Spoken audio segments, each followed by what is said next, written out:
So what is up, guys? Nick here, helping you to master your technology. Google Pixel 10 Pro XL versus the iPhone 17 Pro Max long-term honest review. Now, I'm going to be gearing this more towards the Google Pixel 10 Pro XL, as we haven't covered it in a while, and we're going to compare it to, I think, its most direct Apple competitor, which is the 17 Pro Max. But you'll see we're only about 17 days away from the next Google Pixel, which is going to be the Pixel 11 Pro XL. So I think it's the perfect time to give a revisit to this phone right here and see how it has held up. So let's talk about the state of the Google Pixel 10 Pro XL now that we're nearly a year in already. Well, we're running Android 17, which quite frankly doesn't look too much different on the surface, but it does have quite a few features buried in the software itself. It is refined over Android 16. But generally, the phone has been pretty stable. I do find some touch ghost issues, like sometimes I'll try to touch things and it doesn't respond. That rarely happened, but it occurred. And occasionally, it will kind of bog down if you're pushing it a little bit hard. This isn't the best chip in the planet here, so I did notice that. And it can get a bit warm when doing updates and on charging at the same time. So a few things here and there, but generally, the phone has performed a lot better than I think the flack that this phone gets. Like a lot of times people will say like, oh, let's just get a Galaxy or an iPhone because they have better chips. But honestly, if you like the Google experience, I think it's been performing rather well overall. So I don't really have a huge complaint about that, especially for just daily use. It gets the job done in most respects. And honestly, with Google's animations and their optimizations, it actually definitely feels faster than budget and mid-range phones. A lot of those out there. There are some mid-rangers that have faster CPUs, but they don't have the Google optimization. So this definitely feels, for most everyday tasks, flagship performance for sure. Now, the iPhone 17 Pro Max in that same amount of time has also had its fair share of little bugs with iOS 26 and a little bit of choppiness here and there, but generally, it's pretty smooth as well and performs absolutely excellent. Now, where the iPhone really shines over the Pixel, though, has been when you really start pushing the phone, playing a more top-tier game, putting a lot of apps on it at once. It tends to hold up a bit better, so it's a little bit of a stronger performer when you are actually doing heavier stuff. But I feel like a lot of people don't really do that on a day-to-day, which is why I still think the Pixel series is a great option, especially if you're really heavily invested in the Google services, which a lot of people are using things like Google Calendar, Google Sheets, Gemini, a lot of these Google services. So I still think it's a great option in that area. Now, when it comes to the Tensor G5, they are going to be upgrading to a Tensor G6 on the next one. And this one right here has been pretty good, I think, for this phone. It's more geared towards AI, and I gotta say that the AI experience has been pretty great on the Google Pixel 10 Pro XL. It gives you a lot of things that you just don't see on every single Android phone out there, including some of these. Let's go ahead and go into settings and we'll take a look at some of these advanced features. So we'll go to Magic Queue, for example, and you'll see you'll be able to find info instantly. And there's just a lot, I would say, that the Google Pixel does in terms of just kind of like being smart, especially in the camera department, like these AI features that are included in here. Definitely pretty cool to use this stuff day to day. My only thing with the Google Pixel, like the camera coach, for example, my only thing with the Google Pixel is that I still wish they would put a faster CPU in there. I understand that we don't need to have all that power for just daily tasks, but at the same time, it's because of the price of the Pixel. I think it should get something definitely that benchmarks around the same as the iPhone or the Samsung if you're going to be charging near those prices. So that's my only gripe with it there.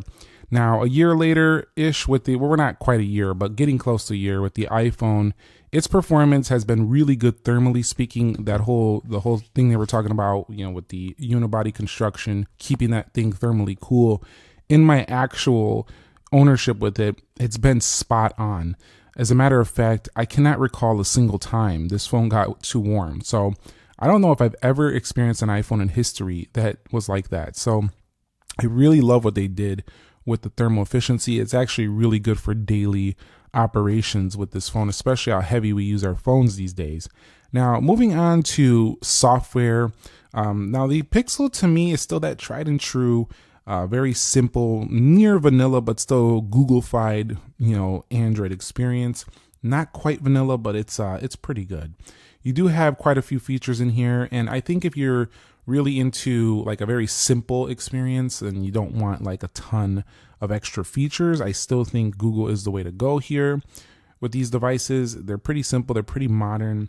The only thing about them is if you want all those like extra, like split screen extras, I mean, you get a basic split screen here. At least you get this though. You don't even get this on the iPhone. If you want all those extras like pop views and like things like that, you got to go to different manufacturers.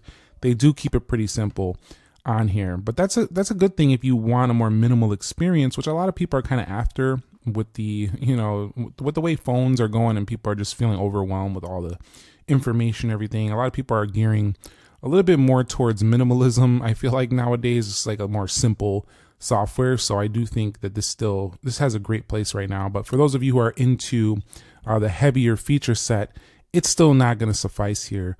But I have found that I really like that they do give me at least quick software updates for this phone. So, you get them pretty quickly. And I will say that the Google Pixel does give you like the latest Android updates a little bit faster and more reliably than some other companies out there. So do love that about that. And if you're like type of person who's used to an iPhone and you want frequent updates, this is probably one of your best options on the market today. And when it comes to the iPhone, it's no different here with the iPhone 17 Pro Max. You do get yourself frequent updates on here, and they patch them very quickly. That's always been an Apple thing. And also, if you do want to go ahead and download these beta updates, you can get 27 developer betas, public betas. Anybody can download these now. Everyone could just download that now. So it's not a big special thing anymore. You could just literally download it yourself and play around with the latest software. I do think it's really nice on the iPhone that you can run those latest betas frequently and like watch the progression of it. It's pretty cool, honestly. So I still like the software experience of updates a little bit more on the iPhone, but they're basically giving you as frequent as you can get on Android on the Pixel. So that's pretty good. Now, I will say that going on a year later, with the display has been the best I've seen on a Pixel yet. It does get very high brightness, especially outdoors, but no longer can I complain about their brightness levels not being high. That was a big Achilles heel in the past versions of the Google Pixel. But now the display looks very good. And one of the things I've enjoyed about it is while it doesn't have the widest aspect ratio, it's a little bit narrower. It makes it a little bit easier to reach side to side on this phone. Now, granted, this is still a big phone. You'll want to get the Pixel 10 Pro, the smaller one, or the 11 Pro, which is going to be the smaller one, if you want a more manageable size. But for a big phone, this is not too hard to manage, simply because it's a little bit narrower side to side. Also, the display is a lot sharper than some other Android phones. It has a higher pixel density than a lot of them out there. A lot of people don't really talk about this with the Pixel. They overlook this, but this has a very tack sharp display. So I really enjoy reading articles and stuff on the Pixel. It's one of the best out there for sure. They do have a little bit of a larger punch hole than I've seen on other phones. But after my time using this, I do just feel like it does feel a little bit of an older design to me with their shiny edges. They just feel like a slight step back in terms of the look compared to the iPhone and the Galaxy, mostly because their design just kind of looks like 2-3 years ago, still with just a little bit more of a bigger camera. I do love this moonstone color here though. It's absolutely stunning. And if you think that the shiny polish is the fancier look, it's still going to look better. I'm not saying better or worse. That's really up for you to decide. I'm just saying that objectively it looks a little bit older. If I'm being honest with you right there. But we'll see what happens with the next Pixel, if they stay the same or if they switch it up a little. One thing that is great about phones these days is they're all starting to get their own identity. You could see Apple with their plateau up here. Google did this first with their little Cyclops camera, their little camera bar right there. So I feel like Apple kind of switching their camera like this is a little bit more of a nod to Pixel's design. And we might be seeing that a little bit more too on the iPhone Air. So definitely they do a good job with design. I'm just saying that I think it's time for a new refresh, as it kind of been looking the same for a couple of years already. Now, when it comes to the heat and the throttling with this phone, it actually runs pretty good. Again, I can even run things like Call of Duty. I can run games heavy, but once I start running more than a few apps in the background with the game, it will start to close things. And I do feel some heat in this phone, a little bit more than I feel on the iPhone. Just something to notate if you are planning to buy a Pixel, it does get a little bit warmer than the competition under that. Also, if you are charging it, the thermal efficiency, if you're using a bad charger, make sure you're using the Pixel charger because it's going to get even warmer if you do that. But overall, I think they actually closed that game down, so I don't even know why I have Real Racing on there. But overall, it's been running very good. I just, the best way I could say it is that it's hard to describe, like, because you'll look at the spec sheet and think like this phone doesn't perform that good, but in reality, day to day, you can barely tell a difference between this and a top tier phone. So it's kind of like this is a perfect phone for those people who are like, I don't read the spec sheet. I don't care what those specs say. I care what the experience is. That this is the experience phone. Especially if you like, again, Google services. Overall, it's been fine though. I do enjoy it mostly. Now, when it comes to battery, I gotta say that the iPhone has been better on battery life than the Google Pixel, but not by a lot.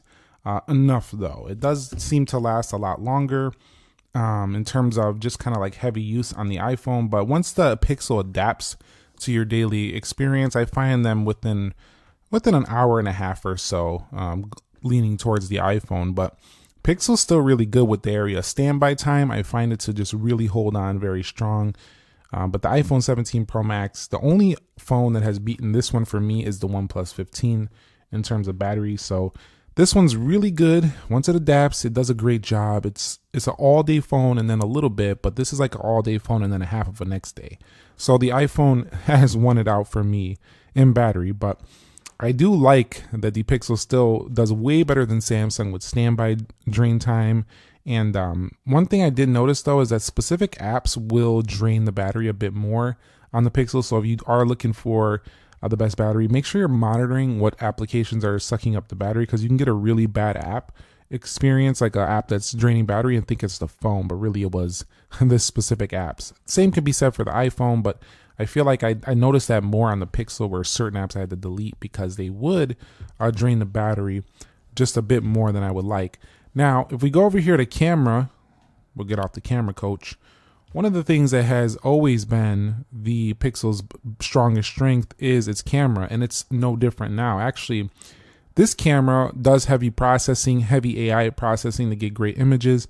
It also can do extremely long zoom, all the way up to 100 times, but what's nice about that zoom is that when it hits that level, it also processes with AI to give you a sharper image. Now, some people might call it artificial, but I gotta say that I found it pretty stunning that it was able to stitch together an amazing image. And sometimes it actually looked better than what I seen on the Galaxy at those far zooms. You can go up to 8K resolution as well, 4K at 60. So you do have the high quality video stuff for sure on here. You got different pans and blurs. And those things, ability to erase people out of your images is pretty amazing on the Pixel as well. Now we go over here to the front facing camera. We could back it out a bit. It's not quite as wide as the iPhone, but it does a pretty stellar job as well. This is 42 megapixels on the front, so it's a pretty high megapixel. I find that the front facing camera is very sharp. On the rear here, you can go up to 50 megapixel. But generally, I think for Android, this is one of my top picks in the camera for sure. It's so easy to just point and shoot the Pixel and get phenomenal results. So this is probably one of the best, I think, consumer cameras for any Android phone on the market, even better than Samsung, which to me, you do need to know what you're doing a little bit more to get the best that camera is capable of. With this one, you just point and shoot and the thing does all the magic for you and you get amazing results on here. Now, a year later, the iPhone also pretty good in this respect. I think the straight out of the camera, the results, like the preview looks better. I think the macro mode is awesome. I think it's a little bit easier of a camera layout. But they don't have the settings built right in here. You got to go to settings for a few extra features. I still think iPhone wins in video. I think it just looks smoother. It looks better in focus. And the iPhone still has a really good strong suit on that front facing camera with that ultra wide angle right there. It's just hard to beat that until they start bringing those ultra wide front cameras on the competition. And so for me, Pixel, I would say if you just want to do a lot of photography, iPhone if you care more about video on top of pretty good photography as well. So this is my video beast. This is my, I'm just going to take photos beast right here. Even though this does great video too, I more prefer this for photos. Now, audio performance, the Pixel is actually pretty loud. I can't really say anything bad about it there. It's been pretty good in this respect. Now, the iPhone, though, was also pretty good. And the thing is that either way you go, you're getting a dual speaker setup. So we're not really having to worry too much about that. They are going to both give you pretty loud speaker performance, but the iPhone did get slightly louder, if I'm being totally real with you. I measured it about a decibel higher, so for sure not anything drastic, but it does get a little bit louder than this phone over here in the Pixel. And to me, it sounded a little bit better at the highest volumes, but only slightly. So the audio performance is almost a wash here, not a big issue there.